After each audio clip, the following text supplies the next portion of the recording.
분위기 바꿔볼게요. 노현정 부부 하면 하재근 평론가 우리가 익히 알고 있는 그 옛날 아나운서 출신 노현정 씨를 얘기하는 걸까요? 누굽니까? 그렇죠. 노현정 아나운서가 이제 현대가의 정대선 전 사장하고 결혼을 했죠. 그래서 우리 이른바 많은 사람들이 현대가 며느리 뭐 이런 식으로 그렇죠, 불렀는데 그렇죠. 이 정대선 노현정 부부의 집이 최근에 강제 경매로 나왔다는 거예요. 네. 근데 그 집이라는 게 여유로 가지고 있던 집이 아니라 두 사람이 현재 살고 있는 집이 경매로 나왔다고 해서 지금 화제가 됐는데 서울 성북동의 고급 빌라라고 하고 이게 228제곱미터 69평 규모의 감정가가 26억 9천만 원 정도라고 합니다.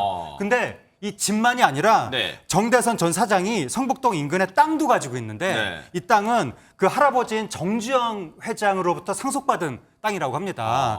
이 땅이 604제곱미터 183평 규모 감정가가 한 66억 9천만 원 정도 된다고 하는데 집과 더불어서 땅까지 강제 경매로 나왔다는 겁니다.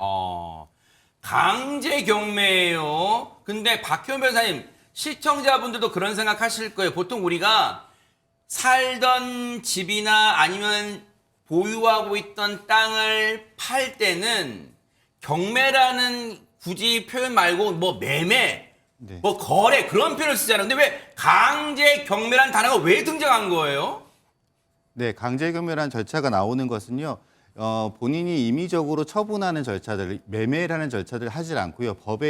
법률에 의해 가지고 판결이라든지 공정증서라든지 집행 권한을 가지고 억지로 강제로 본인의 의사와는 다르게 집행 절차에 돌입했다는 뜻이 됩니다. 그렇기 때문에 본인이 살고 있는 집은 최후의 보루라고 할 수가 있는데 지금 노현정 씨의 남편인 정대선 전 회장의 소유로 되어 있는 이 자택과 땅 자체가 강제 경매 절차로 이루어졌다는 건 참 안타까운 소식입니다.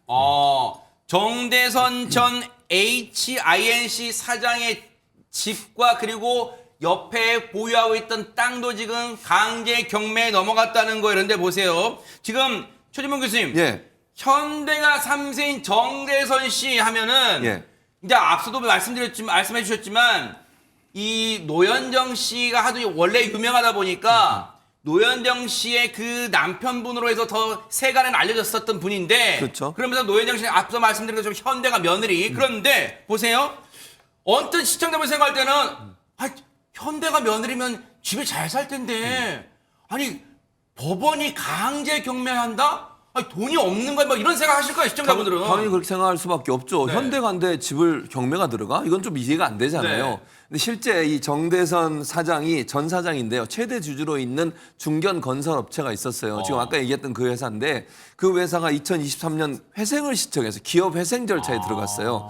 그러니까 기업 회생 절차에 들어갔단 말은 상당히 경제적 압박을 받고 있는 것이고 회사가 이제 본인들이 직접 스스로 일어날 수 없으니까 정부나 다른 데서 강제적으로 뭔가를 팔아서 돈을 마련해야 되는 상황이 될 수 있는 거잖아요. 그러니까 기업 회생 절차에 들어갔는데 아마도 뭐 확인된 건 없지만 지금으로서는 이번에 경매로 들어간 이 집이 이와 관련된 채무 때문에 경매가 들어간 게 아닌가라는 생각이 든다는 거예요. 그렇게 좀 비춰지고 있는 것이고 해당 건설사가 부동산 경기 악화 또 고금리 여파로 인해서 결국 기업 회생 절차에 들어갔고 HNINC라고 하는 회사 때문에 결국 집이 담보로 잡혀 있든지 뭐 이런 여러 가지가 있겠죠. 우리가 지금 그건 알 수 없습니다. 그러나 가압류가 들어갔다는 것은 이 회사에 대한 기업 회생 절차에 사장이 갖고 있었던 개인적인 부동산도 일정 부분 처리를 해야 되는 상황이 되지 않았을까라는 추측이 가능한 부분입니다. 지금 저게 법원에 의해서 강제 경매에 들어갔는데 지금 강제 경매 됐는데 유찰됐대요. 그러니까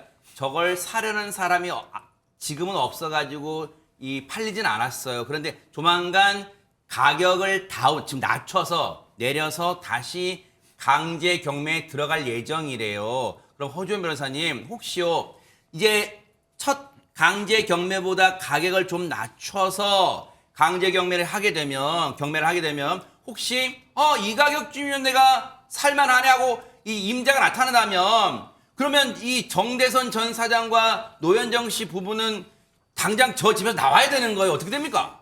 일단 낙찰자가 매각대금을 완전히 납부를 하고 소유권 이전 등기를 하게 되면 그 사람이 이제 그 집의 소유자가 되는 거예요. 그렇다고 하면 정대선 노현정 부부가 거기 살고 있다고 하면 더 이상 권리 없이 그 집을 점유하고 있는 불법 점유자 지위가 되는 겁니다. 그렇기 때문에 이런 경우에는 보통 협의를 해서 퇴거를 하기도 하는데 자진해서 퇴거를 하지 않는다고 하면 새롭게 소유자가 된 사람이 나가라고 요청을 할 수가 있어야 되겠죠. 그러면 매각대금을 완납한 지 6개월 안에 인도 명령이라는 걸 신청을 할 수가 있게 돼요. 그런데도 나가지 않는다라고 하면 집행관이 들어가서 강제 집행해서 내보낼 수도 있거든요. 그런 상황까지 가기 전에 아마 정대성 노현정 부부가 집을 좀 비워주지 않을까 하는 생각이 듭니다. 혹시요, 이제 그렇게 되면 이제 오랜만에 노현정 씨 이 현대가 며느리인 노현정 씨 얘기가 나와서 이 시청자분들이 오랜만이나 하셨을 때 지금 약간 놀라운 소식이란 말이에요. 박현 변호사님. 그러면 만약에 이 집을 비워주게 되는 사태를 피하려면 이거 어떻게 보면 당연한 얘기겠지만 지금 이 제2금융권이 이 강제 경매 이 절차를 신청했다는 거예요, 법원에. 그러면 이 20억 정도 되는 채무를 완납하거나 아니면 또 갚겠다는 약속을 하냐 또 일부 변제하거나 하면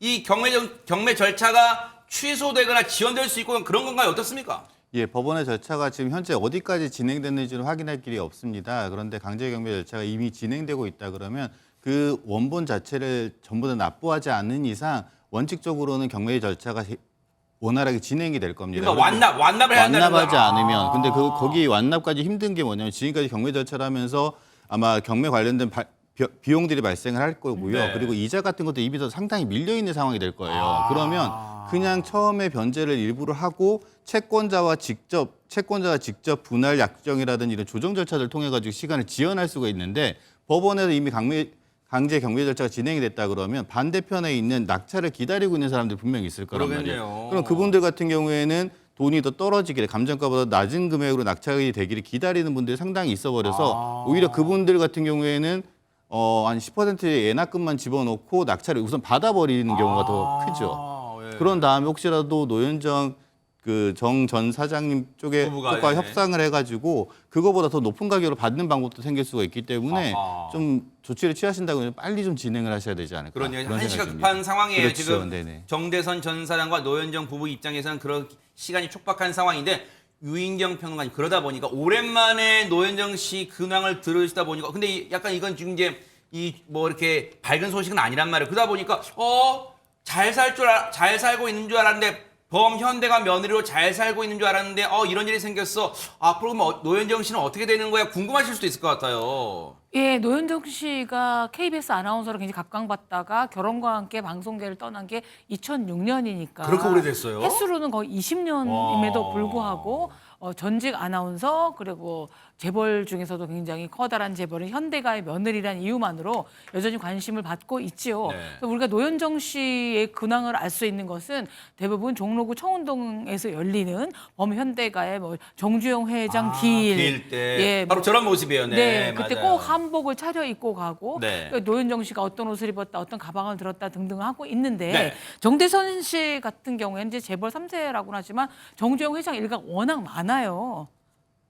그렇겠죠. 자손이 엄청 많아서 그러겠죠, 네. 재벌 가루하면 뭐 거의 손자손녀 100명이 넘는 네. 거라 경매 하나 나오는 건 사실 우리들한테는 와 충격이지만 사실 경매에 엄청난 물건이 나오잖아요. 그리고 늘 강조드리는 얘기지만 재벌가와 연예인에 대해서 우리가 직걱정을 안 해도 되는 게 시어머니도 본태박물관이라고 하는 굉장히 커다란 박물관을 운영하고 계시고 네. 형제들도 있기 때문에요. 그러나 어쨌든 재벌들도 경매에 넘어가는구나라는 것만도 충분히 충격적인 뉴스인 건 분명합니다. 글쎄요, 우리와 일반 서민과 재벌가가 딴 세상에 사는 건지는 모르겠지만 어쨌든 이런 소식 들어왔기 때문에 앞으로 어떻게 될지는 차분하게 따라붙어 보도록 하겠습니다.